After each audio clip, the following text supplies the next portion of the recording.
नमस्कार दोस्तों, हिंदी भारत में एक बार आप सभी का दोस्तों पुनः स्वागत है। दोस्तों आपको पता होगा दोस्तों, हमने पुरानी क्वेश्चन पेपरों की दोस्तों एक श्रृंखला शुरू की है, जिसके तहत आप विभिन्न एग्जामों की तैयारी कर सकते हैं दोस्तों। चाहे वो यूपीएससी का एग्जाम हो, चाहे दोस्तों वो आरपीएससी के किसी भी एग्जाम के हो दोस्तों, सेकंड ग्रेड फर्स्ट ग्रेड। दोस्तों हम यहाँ पे पुराने क्वेश्चन पेपरों की श्रृंखला की, जिसके तहत दोस्तों हम first grade group A, group B, group C की दोस्तों 2020 के प्रश्नों को कर चुके थे। और दोस्तों इनके पूरे वीडियो बनाकर दोस्तों हमने प्ले लिस्ट भी बना दी थी। और दोस्तों हम दोस्तों संस्कृत विभाग का भी फर्स्ट ग्रेड का वीडियो बना चुके थे दोस्तों आज का हमारा प्रश्न है दोस्तों संरक्षण अधिकारी का। दोस्तों किसका? दोस्तों संरक्षण अधिकारी का एक पेपर हुआ था दोस्तों 2019 में, जो कि 5 को हुआ था, 5वें महीने की 25 तारीख को हुआ था, प्रोटेक्शन ऑफिसर का। दोस्तों हमने यहाँ पर हिस्ट्री के पेपर का पूरा सॉल्यूशन करेंगे दोस्तों। और हम वादे के साथ कहते हैं दोस्तों कि यहाँ पर आपको बताए गए प्रश्न ही दोस्तों आने वाले एग्जाम में संरक्षण अधिकारी या किसी भी एग्जाम में जरूर आएंगे, क्योंकि हमने यहाँ पर दोस्तों क्वेश्चनों की बहुत शानदार व्याख्या की गई है, ताकि आपको किसी भी कोचिंग संस्था में पढ़ने की जरूरत न पड़े और आप फ्री कॉस्ट यहाँ पर पढ़ सकते हैं दोस्तों। और आपको देखना दोस्तों जानकारी अच्छी लगी हो तो है नहीं बात को लाइक और सब्सक्राइब भी कीजिएगा दोस्तों, क्योंकि आपको पता है पुराने प्रश्न अधिकतर एग्जाम में रिपीट हो ही रहे हैं दोस्तों। ठीक है दोस्तों, तो दोस्तों हम चलते हैं हमारे क्वेश्चन की तरफ दोस्तों, जो कि हिस्ट्री से संबंधित है। अगर अभी तक आपने है नहीं बात को लाइक और सब्सक्राइब नहीं किया है तो कर लीजिए दोस्तों। और आप फेसबुक पेज, टेलीग्राम और इंस्टाग्राम भी जाकर ज्वाइन कर सकते हैं दोस्तों है नहीं भारत के नाम से। ठीक है दोस्तों, हम शुरुआत करते हैं हमारे हिस्ट्री के प्रश्न से। हमारा प्रश्न है दोस्तों कि राजा बिंबिसार की राजधानी कौन सी थी। दोस्तों आपको पता होगा, एक क्वेश्चन लिया गया है कि राजा बिंबिसार की राजधानी कौन सी थी। दोस्तों आपको पता है दोस्तों बिंबिसार को दोस्तों मगध का हर एक वंश का एक राजा माना जाता है। मगध जो साम्राज्य था दोस्तों, उसके हर एक वंश का दोस्तों एक ही राजा था बिंबिसार। और दोस्तों जिसकी राजधानी थी दोस्तों गिरिव्रज। दोस्तों वर्तमान में गिरिव्रज को दोस्तों राजगिरी के नाम से भी जाना जाता है। देखिए दोस्तों ये क्वेश्चन बहुत बार एग्जामों में आया हुआ है, सिंपल सा क्वेश्चन है, याद कीजिएगा। लेकिन हम इसके विवरण की बात करें दोस्तों कि हर्यक वंश की इसने स्थापना कब की थी। मगध साम्राज्य पर इसने हर्यक वंश की दोस्तों स्थापना की थी दोस्तों 544 ईस्वी में। कब की थी दोस्तों? 544 ईस्वी में दोस्तों। ठीक है दोस्तों, इसका संस्थापक माना जाता है दोस्तों हर्यक वंश का, जो कि मगध साम्राज्य पे पहली राजधानी थी इसकी दोस्तों गिरिव्रज या राजगीर। दोस्तों हम अगर बिंबिसार के बारे में बात करें दोस्तों, तो इसका जो विवरण के तौर पर बात करें तो जो इसका राजवेद था, कौन दोस्त? इसका एक राजवेद्य वो भी हुआ करता था, क्योंकि आपको पता है दोस्तों एक साम्राज्य में जब राजा हुआ करता था तो वो अपना अपना एक राजवेद रखता था, ताकि किसी भी बीमारी के समय उनका इलाज किया जा सके। तो दोस्तों इस समय जो राजवेद था वो था दोस्तों जीवक। कौन था? हर्यक वंश के साम्राज्य में जो राजा बिंबिसार थे दोस्तों, उनका जो राजवेद था वो था दोस्तों जीवक। कौन था? जीवक। और जीवक वही है दोस्तों जिसको आप पता है दोस्तों कि वेद या जो मतलब आप कहेंगे दोस्तों कि बीमारियों के बारे में बहुत शानदार जानकारी प्राप्त थी। ठीक है दोस्तों, और दोस्तों हम बात करें दोस्तों बिंबिसार, तो दोस्तों इसे भारत का पहला हिंदू सम्राट था दोस्तों। ये भारत का पहला हिंदू सम्राट था दोस्तों जिसने स्थायी सेना रखी थी। क्या रखी थी दोस्तों? स्थायी सेना। दोस्तों ये यूपीएससी में पूछा गया है क्वेश्चन है कि भारत का पहला हिंदू सम्राट कौन था जिसने स्थायी सेना रखी थी, यानी कि परमानेंट ही अपनी सेना को कर दिया है। क्योंकि इससे पहले के जो राजा हुआ करते थे वो सेना को अस्थायी रखते थे, जब जरूरत पड़ती थी तब सैनिकों को बुला लेते थे, वरना सेना को भंग कर देते। लेकिन जो बिंबिसार ऐसा पहला राजा था जिसने सेना को परमानेंटली रखा, यानी स्थायी रूप से सेना को रखा। ठीक है दोस्तों, हम इसके अगर इसके विवरण की बात करें दोस्तों, तो दोस्तों जो बिंबिसार था दोस्तों, इसे अमित्र घाट भी कहा जाता है, अमित्र घाट। तो वही दोस्तों इसकी जो मृत्यु है दोस्तों, बिंबिसार की मृत्यु दोस्तों इसी के पुत्र ने कर दी थी। और जानते हो अब इसका पुत्र कौन था दोस्तों? वही दोस्तों जिसे अजातशत्रु दोस्तों, और जिसे अजातशत्रु। ठीक है दोस्तों अजातशत्रु को दोस्तों पितृहंता भी कहा जाता है, क्योंकि इसने पिता की हत्या कर दी थी दोस्तों। तो अजातशत्रु वही है दोस्तों जिसके समय दोस्तों महावीर, बुद्ध, महावीर, बौद्ध और दोस्तों जो त्रिमोगली था दोस्तों, उनकी हत्या मृत्यु भी इसी के समय हुई थी दोस्तों, अजातशत्रु के समय। महात्मा बुद्ध, महावीर स्वामी और मोगली पुत्र 30 की दोस्तों। ठीक है दोस्तों, अगर हम अगले क्वेश्चन की तरफ चलते हैं दोस्तों, हमारा जो संरक्षण अधिकारी का दूसरा प्रश्न था कि खिलजी वंश की स्थापना कब हुई थी। तो दोस्तों हम यहाँ पर खिलजी वंश की संपूर्ण जानकारियाँ थोड़ी बहुत बेस के आधार पर आपको देने वाले हैं दोस्तों। खिलजी वंश की स्थापना 1290 ईस्वी में हुई थी, और खिलजी वंश का अंतिम समय था दोस्तों 1320 ईस्वी तक। 1290 में इसकी स्थापना होती है दोस्तों खिलजी वंश की, और 1320 में जाकर ये खत्म हो जाता है। दोस्तों हम इसके संस्थापक की बात करें विवरण के तौर पर देखें कि खिलजी वंश की स्थापना किसने की थी, तो दोस्तों वो था दोस्तों जलालुद्दीन खिलजी। कौन था दोस्तों? जलालुद्दीन खिलजी। दोस्तों जलालुद्दीन खिलजी ने दोस्तों 1290 से 1296 तक दोस्तों शासन किया था। वहीं दोस्तों हम अगर राजस्थान के संदर्भ में देखें तो इसने दोस्तों राजस्थान पर 2 बार आक्रमण किया था, 1290 और 1291। ठीक है दोस्तों। वहीं हम दोस्तों बात करें दोस्तों कि जलालुद्दीन खिलजी के बाद में एक शासक बनता है खिलजी वंश का। कुछ शासकों का क्रम देखिए दोस्तों, जलालुद्दीन, फिर जूना खां। जूना खां वही है दोस्तों जिसे अलाउद्दीन खिलजी के नाम से भी जाना जाता है, एक के। ठीक है दोस्तों। जिसके बाद में आता है दोस्तों कुतुबुद्दीन मुबारक खिलजी। तो दोस्तों 3 शासक तो ये हो गए, लेकिन दोस्तों ये जो खिलजी वंश का जो अंतिम शासक था उसकी हत्या कुतुबुद्दीन मुबारक खिलजी की हत्या दोस्तों खुसरो खां ने की थी। किसने की थी दोस्तों? खुसरो खां ने। ठीक है दोस्तों। हम आगे चलते हैं दोस्तों, जो कि हमारा संरक्षण अधिकारी का जो तीसरा क्वेश्चन था हिस्ट्री का क्वेश्चन है कि मौर्यकालीन शिल्प कला का सर्वश्रेष्ठ उदाहरण कौन सा है। दोस्तों क्वेश्चन को हमेशा गौर से पढ़िए और एक एक शब्दों पर यहाँ पर नजर डालिए। क्वेश्चन क्या करना चाहता है? क्वेश्चन पूछा गया है कि मौर्यकाल मतलब मौर्यकाल का, शिल्प कला का मतलब दोस्तों शिल्प कला का, यहाँ पर स्तंभ कला शिलालेख वगैरह कुछ भी नहीं लिया गया, यहाँ पर लिया गया है शिल्प कला। शिल्प कला का सर्वश्रेष्ठ उदाहरण कौन सा है? तो दोस्तों हम बात करें, इसका उत्तर होगा दोस्तों रामपुरवा का पाषाण वर्षभ। दोस्तों फर्स्ट संरक्षण अधिकारी में बहुत ही शानदार क्वेश्चन पूछा गया है, ये दोस्तों बहुत ही महत्वपूर्ण है क्योंकि इससे बेस्ट क्वेश्चन हो ही नहीं सकता। तो मौर्य काल में दोस्तों शिल्प कला का सर्वश्रेष्ठ उदाहरण था दोस्तों रामपुरवा का पाषाण वर्षभ। दोस्तों क्वेश्चन देखना, रामपुरवा की का जो पाषाण है दोस्तों ये वर्षभ का है। कौन सा दोस्तों? वर्षभ, जो कि सर्वश्रेष्ठ है दोस्तों। लेकिन दोस्तों रामपुरवा में 2 शिलालेख मिले हैं दोस्तों, मतलब 2 शिल्प कला के उदाहरण मिले जो वर्तमान में चंपारण जिला बिहार में पड़ता है। देखो दोस्तों यहाँ पर दो स्तंभ थे, इनकी खोज की थी दोस्तों CL कार्लाइन ने। किसने की थी दोस्तों? जो कि पश्चिमी चंपारण जिले में पड़ता है। 2 स्तंभों की खोज की दोस्तों, यहाँ पर एक सिंह है तो एक दोस्तों वर्षभ है। दोस्तों एक शेर है एक वर्षभ है, लेकिन सिंह के साथ दोस्तों शिलालेख मिला है। क्या मिला है दोस्तों? रामपुरा के पाषाण स्तंभ पे 2 स्तंभ मिले हैं दोस्तों, जिनमें से एक पर शेर है दोस्तों और एक पर वर्षभ है। जो वर्षभ है वो सर्वश्रेष्ठ वाला है, लेकिन सिंह के साथ दोस्तों शिलालेख मिला है। और दोस्तों ये कलकत्ता संग्रहालय में वर्तमान में स्थित है। कौन? एक सिंह दोस्तों वाला जो पाषाण है, शिलालेख मिला है और कलकत्ता संग्रहालय में स्थित है। लेकिन वहीं दोस्तों वर्षभ की बात करें तो दोस्तों जो वर्षभ है दोस्तों इसके साथ शिलालेख नहीं मिला है, इस पर गौर कीजिएगा। और ये दोस्तों वर्तमान में राष्ट्रपति भवन में स्थित है। जो वर्षभ है दोस्तों यानी जो बेल है दोस्तों ये अधोमुखी कमल के ऊपर बना हुआ है। ठीक है दोस्तों। अगर जानकारी अच्छी लगी हो तो दोस्तों लाइक और सब्सक्राइब करना ना भूले दोस्तों, और वीडियो के अंत तक जरूर बने रहिए दोस्तों, क्योंकि आपको ऐसी जानकारियाँ बहुत शानदार जानकारी आपको उपलब्ध करवाई जाएगी ताकि भविष्य में इस क्वेश्चन से लगातार क्वेश्चन आते नहीं दोस्तों। ठीक है दोस्तों। हमारा अगला क्वेश्चन आता है दोस्तों प्रशस्ति पर्वन। प्रशस्ति पर्वन के लेखक कौन है दोस्तों? एक आपके सामने दोस्तों एक संस्कृत का एक यहाँ पर एक ग्रंथ लिया गया है दोस्तों, इसके लेखक बताने दोस्तों। इसका उत्तर होगा दोस्तों आचार्य हेमचंद्र। दोस्तों आचार्य हेमचंद्र की बात करें दोस्तों तो ये दोस्तों 12वीं सदी के एक लेखक थे, जिन्होंने दोस्तों संस्कृत भाषा में प्रशस्ति पर्वन नामक ग्रंथ लिखा।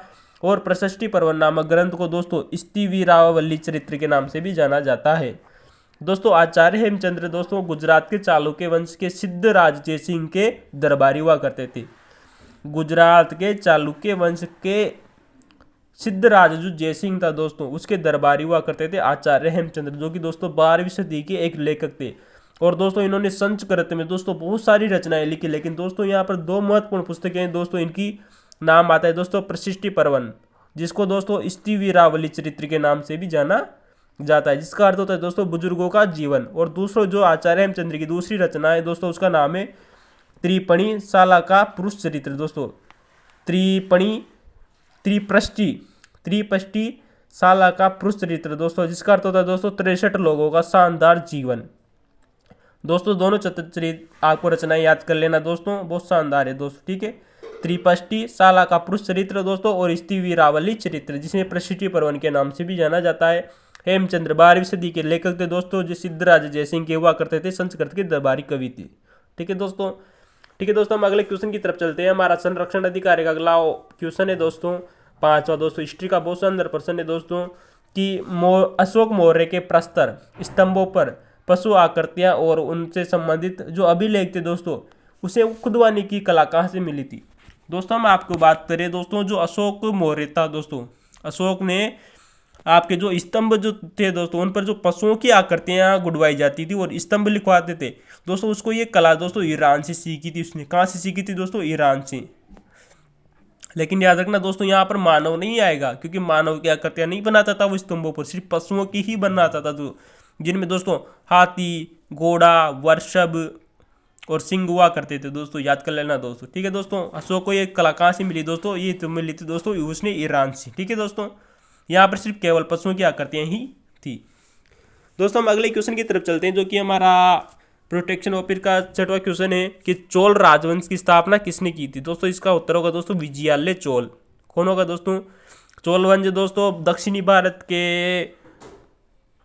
एक क्षेत्र है दोस्तों, जहाँ पर दोस्तों विजयालय चोल ने एक वंश की स्थापना की दोस्तों, जिसका नाम था दोस्तों चोल राजवंश। दोस्तों हम विजयालय चोल की बात करें तो ये दोस्तों ये पल्लवा का सामंत हुआ करता था। जो पल्लव थे दोस्तों, उनका एक सामंत था दोस्तों विजयालय चोल। तो इसने पल्लवों से हटकर दोस्तों एक अलग ही दोस्तों एक राजवंश की स्थापना कर दी, जिसका नाम था चोल दोस्तों। तो इसको आप ऐसे याद कर सकते हैं कि विजय चोल हुआ, विजय क्या हुआ? चोल, चोल विजय हुआ, ठीक है दोस्तों। तो विजय तो होना ही था दोस्तों, युद्ध करेगा तो विजय तो होना था, तो चोल क्या हुआ दोस्तों? विजय। और दोस्तों ये तमिल क्षेत्र हुआ करता था उस समय। वर्तमान में जो चोल राजवंश था दोस्तों, ये एक तमिल क्षेत्र था। लेकिन हम चोल वंश के अन्य राजाओं की बात करें दोस्तों, तो उसका उत्तर होगा दोस्तों आदित्य प्रथम, प्रांतक प्रथम, राजराज प्रथम, राजेंद्र प्रथम और राजेंद्र द्वितीय दोस्तों। दोस्तों हम यहाँ पे आपके सामने चोल राजवंश के राजाओं के कुछ महत्वपूर्ण राजाओं के नाम लिए, जिनमें देखिए दोस्तों विजयालय चोल, आदित्य प्रथम, प्रांतक प्रथम, राजराज प्रथम और दोस्तों राजराज प्रथम का अन्य नाम मिलता है दोस्तों, जो कि उसका नाम है अरुमोली वर्मन। क्या नाम से दोस्तों? अरुमोली वर्मन दोस्तों, ठीक है दोस्तों। वहीं दोस्तों चोल वंश का नया राजा आता है दोस्तों राजेंद्र प्रथम और राजेंद्र द्वितीय, ठीक है दोस्तों। तो दोस्तों आपने अभी तक है बात को लाइक और सब्सक्राइब नहीं किया है तो कर लीजिए, क्योंकि आपको पता है दोस्तों पुराने प्रश्न अधिकतर एग्जाम में रिपीट हो रहे हैं। और दोस्तों क्वेश्चनों की व्याख्या आपको अगर अच्छी लग रही हो तो लाइक और सब्सक्राइब करना तो बनता है दोस्तों, ठीक है दोस्तों। दोस्तों अगर वीडियो की क्वालिटी अगर कमज़ोर आ रही हो तो आप अच्छी क्वालिटी में जाकर वीडियो भी देख सकते हैं। और दोस्तों आप फर्स्ट ग्रेड, सेकंड ग्रेड, अगर किसी के भी अगर पुराने एग्जाम की शानदार व्याख्या देखना चाहते हैं तो आप प्ले लिस्ट में जाकर देख सकते हैं दोस्तों, जहाँ हमने वीडियो बना चुके हैं। फर्स्ट ग्रेड के ग्रुप ए, ग्रुप बी और संस्कृत विभाग की 2020 के चारों पेपर और सब इंस्पेक्टर का पेपर का भी हम दोस्तों वीडियो बना चुके हैं दोस्तों, ठीक है दोस्तों। आज का हमारा प्रश्न था दोस्तों प्रोटेक्शन ऑफिसर का, जो कि दोस्तों 25/5/2019 को ये हुआ था, जिसका दोस्तों हम 7वां क्वेश्चन है दोस्तों कि मंदिरों का नगर किसे कहा जाता है, ठीक है दोस्तों। मंदिरों का नगर किसे कहा जाता है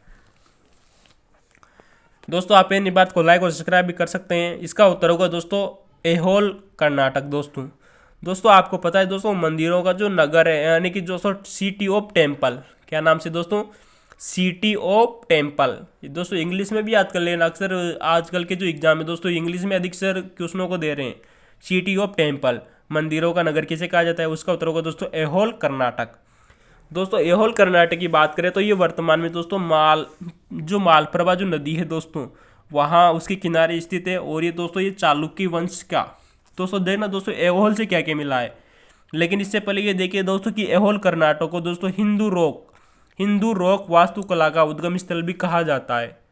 ऐहोल कर्नाटक को हिंदू रॉक वास्तुकला का उद्गम स्थल भी कहा जाता है। रॉक का होता है दोस्तों चट्टान, क्या होता है दोस्तों? चट्टान।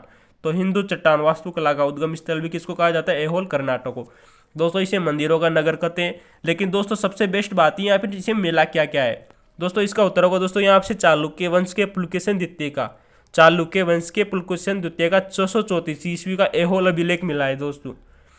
इसके ऐहोल अभिलेख का जो लेखक थे दोस्तों वो थे रवि कीर्ति। कौन थे दोस्तों? रवि कीर्ति।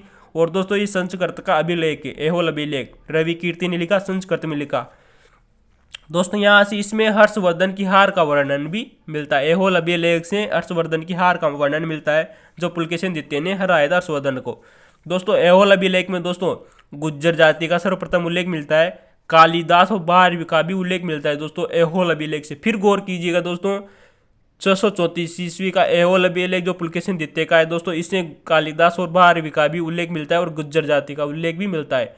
वहीं दोस्तों ऐहोल से दुर्गा मंदिर से दोस्तों ऐहोल की 5वीं सदी की नटराज की मूर्ति भी मिली है दोस्तों।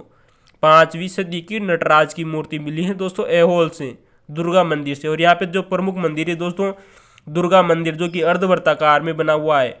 लाड़ खान का मंदिर दोस्तों जो कि 485 ईस्वी का है दोस्तों, की जो वर्गाकार बना हुआ है।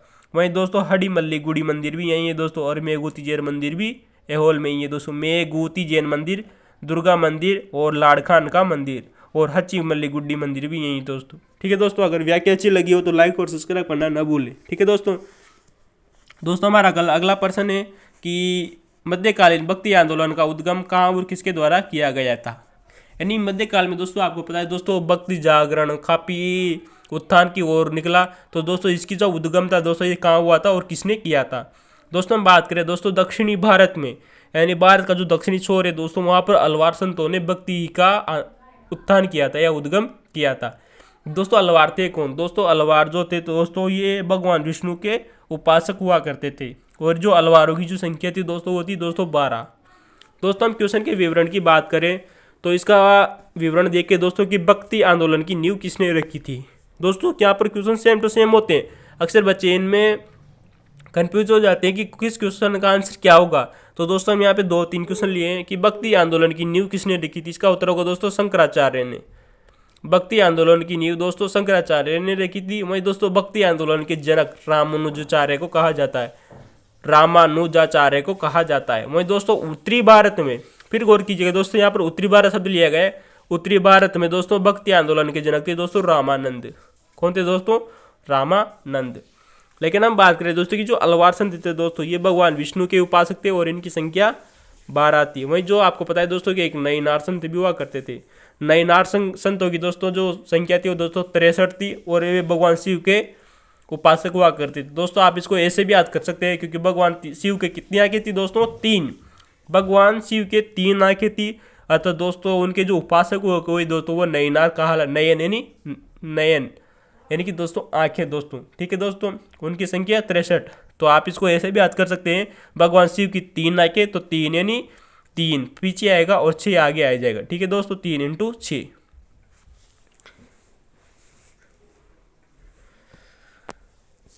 दोस्तों हम अगर अगले क्वेश्चन की बात करें दोस्तों, जो कि प्रोटेक्शन ऑफिसर का अगला हिस्ट्री का प्रश्न था दोस्तों, बहुत शानदार क्वेश्चन पूछा गया था दोस्तों, जो कि एक पल्लव राजा से पूछा गया था दोस्तों। क्वेश्चन है कि मत विलास प्रहसन दोस्तों, बहुत शानदार एक नाटक है दोस्तों। क्वेश्चन क्या है दोस्तों, मत विलास प्रहसन दोस्तों एक नाटक है। ये भी याद रखना है दोस्तों कि ये था क्या, नाटक था, ग्रंथ था, कविता थी, आखिर था क्या दोस्तों ये। तो दोस्तों मत विलास प्रहसन दोस्तों एक नाटक था, जो कि दोस्तों संस्कृत में लिखा गया था। किस में लिखा गया था दोस्तों, संस्कृत भाषा में लिखा गया था। मत विलास प्रहसन संस्कृत भाषा में लिखा गया था और नाटक था दोस्तों। वहीं दोस्तों इसको लिखा किसने था, इसका उत्तर होगा दोस्तों महेंद्र वर्मन प्रथम। देखो महेंद्र वर्मन दोस्तों बहुत सारे हुए, लेकिन जो महेंद्र प्रथम था दोस्तों, महेंद्र वर्मन प्रथम ने दोस्तों, जिसने दोस्तों 600 ईस्वी से 630 ईस्वी तक दोस्तों शासन किया था, उसने दोस्तों मत विलास प्रहसन नामक एक नाटक लिखा था दोस्तों। इसमें बात आती है कि जो महेंद्र वर्मन था दोस्तों, वो कहाँ का राजा था। ये दोस्तों चंपा राज्य के राजा हुआ करते थे। कहाँ के दोस्तों, चंपा राज्य के राजा हुआ करते थे।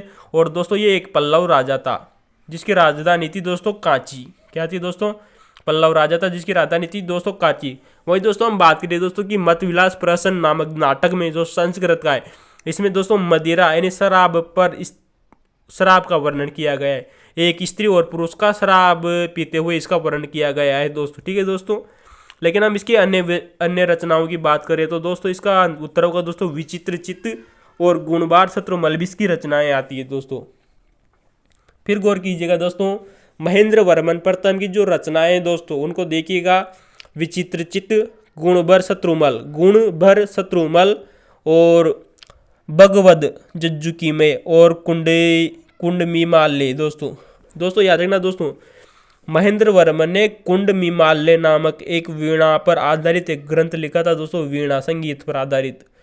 क्वेश्चन आ सकता है दोस्तों आने वाले RS एग्जाम 2024 के या फर्स्ट ग्रेड में किसी में भी क्वेश्चन पूछा जा सकता है कि कुंडमीमाल्य नामक एक ग्रंथ है दोस्तों, कुंडमीमाल्य नामक ग्रंथ जो कि वीणा पर आधारित है दोस्तों। किस पर आधारित है, वीणा पर आधारित एक ग्रंथ है दोस्तों, जिसके लेखक है महेंद्र वर्मन प्रथम।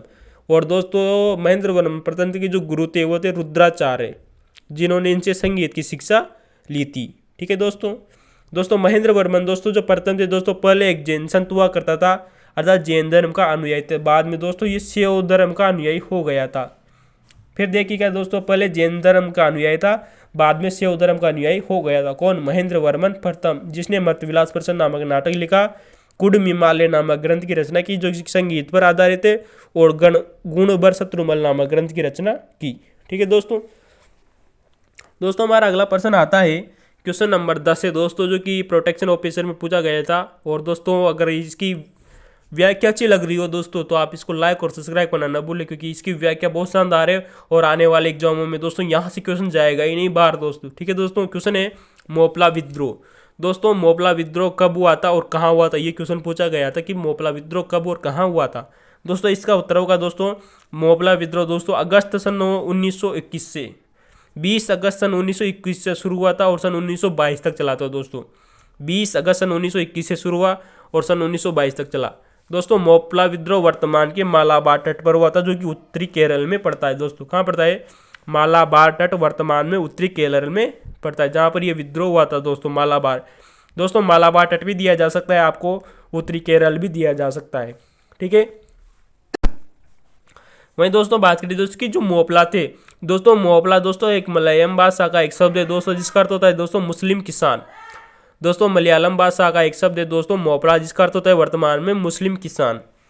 दोस्तों वहाँ पर जो मुस्लिम किसान थे उनको हिंदू धर्म के जमींदारों के खिलाफ उन्होंने एक विद्रोह किया था, ताकि वो क्या कि दोस्तों बाद लगाने वगैरह अधिक बढ़ाने लग गए थे। और जो जमींदार थे दोस्तों वो चबुन नमूद्री ब्राह्मण थे। कौन थे दोस्तों? नंबूदिरी ब्राह्मण हुआ करते थे जमींदार। वो जो किसान थे दोस्तों मुस्लिम किसान थे। बाद में दोस्तों ये जो मोपला विद्रोह था वो बाद में सांप्रदायिक हो गया था। दोस्तों हम अगर बात करें दोस्तों कि मोपला विद्रोह का नेतृत्व दोस्तों कुंजा हाजी अहमद ने किया था। कुंजा अहमद हाजी ने किया था। वो दोस्तों अली मुस्लियार ने भी दोस्तों इसका नेतृत्व किया था। दोस्तों इसके नेतृत्वकर्ता देख लीजिए, कुंजा अहमद हाजी और अली मुस्लियार। वही दोस्तों कुंजा अहमद हाजी को दोस्तों अंग्रेजों ने सन 1922 में मृत्यु दे दी थी। वहीं दोस्तों मोपला किसानों की हत्या को दोस्तों वेगन ट्रेजेडी भी कहा जाता है। क्वेश्चन बहुत शानदार है दोस्तों कि मोपला किसानों की हत्या को, जो कि 67 किसानों की हत्या की गई थी, उनको वेगन ट्रेजेडी भी कहा जाता है। वेगन ट्रेजेडी क्वेश्चन आ सकता है, वेगन ट्रेजेडी क्या था? वेगन ट्रेजेडी मोपला किसानों की हत्या जो कि अंग्रेजों द्वारा की गई थी दोस्तों एक रेल के डिब्बे में। ठीक है दोस्तों हम अगले क्वेश्चन की तरफ चलते हैं, जो कि हमारा क्वेश्चन है हिस्ट्री का कि देवबंद आंदोलन के नेता कौन थे। दोस्तों अगर आपको वीडियो अच्छा लग रहा हो तो लाइक और सब्सक्राइब करना न भूलें दोस्तों, क्योंकि यहाँ पर क्वेश्चनों की बहुत शानदार व्याख्या की गई है। ठीक है दोस्तों अगर आप फर्स्ट ग्रेड के पुराने प्रश्न या सब इंस्पेक्टर के पुराना प्रश्न देखना चाहते हैं तो आप प्ले लिस्ट में जाकर वीडियो को देख सकते हैं। बहुत शानदार व्याख्या की गई है, ताकि आने वाले एग्जाम में एक भी क्वेश्चन बाहर नहीं जाए। ठीक है दोस्तों क्वेश्चन है कि देवबंद आंदोलन का नेता कौन कौन थे। दोस्तों देवबंद आंदोलन के बहुत सारे नेता प्रमुख थे, जिनमें दोस्तों नंबर 1 आता है रशीद अहमद गांगोई, एम कासिम ननोतवी, रशीद अहमद गांगोई, एम कासिम ननोतवी, यमफल हुसैन दोस्तों, यम उल हुसैन दोस्तों। कौन थे दोस्तों? 3 व्यक्ति दोस्तों यहाँ पर लिए गए हैं, उनको देख लीजिएगा दोस्तों, रशीद अहमद गांगोई, यम कासिम ननोतवी और यम उल हुसैन याकूब ननोतवी। दोस्तों हमारा अगला क्वेश्चन आता है दोस्तों, जो कि 12वां क्वेश्चन है कि अल बरूनी किसका समकालीन हुआ करता था। दोस्तों अगला क्वेश्चन आता है कि ये एक क्वेश्चन है हिस्ट्री का दोस्तों। अल बरूनी दोस्तों एक ही बहुत ही विचारक हुआ करता था और एक दार्शनिक भी था दोस्तों, और जो कि दोस्तों भारत में आया था। लेकिन क्वेश्चन है कि अल बरूनी किसके समकालीन था दोस्तों। उस समय दोस्तों राजा था, उस समय कौन था, यानी कि अल बरूनी किसका एक दरबारी लेखक था दोस्तों। इसका उत्तर होगा दोस्तों महमूद गजनवी दोस्तों। कौन होगा दोस्तों? महमूद गजनवी। अल बरूनी दोस्तों किसके समकालीन था? उत्तर होगा दोस्तों महमूद गजनवी। दोस्तों हम अगर इसके क्वेश्चन की विवरण की बात करें तो दोस्तों आपको पता है दोस्तों महमूद गजनवी वही है दोस्तों जिसने बार बार में भारत पर आक्रमण किए थे। कौन था दोस्तों? महमूद गजनवी, जिसने भारत पर अनेक बार आक्रमण किया। और दोस्तों आपको पता होगा दोस्तों इसने वो सोमनाथ का मंदिर भी लूटा था। तो दोस्तों महमूद गजनवी वही है जिसका दरबारी था अल बरूनी। अगर दोस्तों हम इसके विवरण की बात करें तो दोस्तों तो अल बरूनी दोस्तों उज्बेकिस्तान का निवासी था। कहाँ का निवासी था दोस्तों? उज्बेकिस्तान। आपको पता है दोस्तों वर्तमान में जो उज्बेकिस्तान है ये रूस से अलग हो गया है और एक अलग ही देश का राजा है। तो दोस्तों और दोस्तों अल बरूनी दोस्तों एक पारसी विद्वान हुआ करता था दोस्तों। इनका जो इसकी जो भाषा थी वो थी दोस्तों पारसी भाषा। पारसी भाषा का एक विद्वान था अल बरूनी। दोस्तों ने इसने एक किताब भी लिखी थी, उसका नाम है दोस्तों किताब उल हिंद, अरबी भाषा में लिखी थी दोस्तों। तो दोस्तों पारसी का विद्वान था, लेकिन जिसने जो ये किताब लिखी दोस्तों वो अरबी भाषा में लिखी थी, किताब उल हिंद। किताब उल हिंद अरबी भाषा में लिखी थी दोस्तों। ठीक है दोस्तों हम अगर अगले क्वेश्चन की तरफ हमारा अगला अगर इसको देखें कि जो इसके महमूद गजनवी थे, महमूद गजनवी के समय और भी अन्य दरबारी हुआ करते थे जो कि दोस्तों बहुत इंपॉर्टेंट है। अगर उनको देखिएगा तो नंबर 1 आता है दोस्तों फिरदौसी। दोस्तों महमूद गजनवी के समय एक फिरदौसी नामक विचारक भी हुआ करता था, विद्वान भी था दोस्तों फिरदौसी। कौन दोस्तों? फिरदौसी। दोस्तों अगर क्वेश्चन अच्छा लग रहा हो तो लाइक और सब्सक्राइब करना न भूले दोस्तों। ठीक है दोस्तों, हम अल बरूनी की किताब देख चुके थे दोस्तों, किताबुल हिंद। तो दोस्तों महमूद जो गजनवी था उसने दोस्तों उसका जो अन्य दरबारी था उसका नाम था दोस्तों फिरदौसी, जिसे दोस्तों पुअरों का होमर भी कहा जाता है।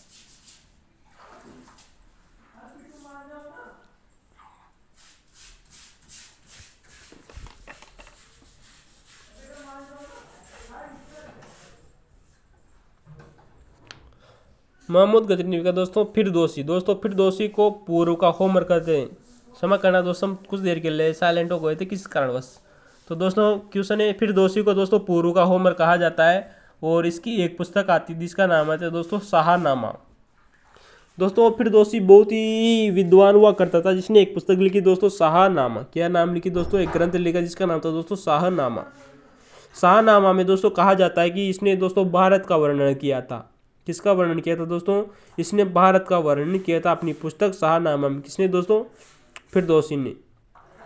दोस्तों फिरदौसी ने इसने भारत का वर्णन किया, लेकिन इसके बारे में एक फैक्ट ये कहा जाता है, एक फैक्ट बहुत शानदार, कि फिरदौसी कभी भी भारत नहीं आया था दोस्तों। फिरदौसी कभी भी भारत नहीं आया था, फिर भी दोस्तों उसने अपनी शाहनामा पुस्तक में दोस्तों भारत का वर्णन किया। कितना शानदार फैक्ट है दोस्तों, कि जो व्यक्ति कभी भारत ही नहीं आया और उसने अपनी पुस्तक में दोस्तों भारत का वर्णन कर दिया। कितनी एक छोटी सी बात है दोस्तों, क्योंकि अब जो भारत नहीं आया तो दोस्तों वो तो भारत के बारे में ऑप्शन आप कुछ भी लिख देगा। तो दोस्तों इतिहासकार ऐसे तो होते हैं। ठीक है दोस्तों, तो दोस्तों हम अगर एक क्वेश्चन की बात करें दोस्तों कि गजनवी का जो महमूद गजनवी था दोस्तों, इसका अन्य दरबारी था दोस्तों, उसका नाम था उतबी।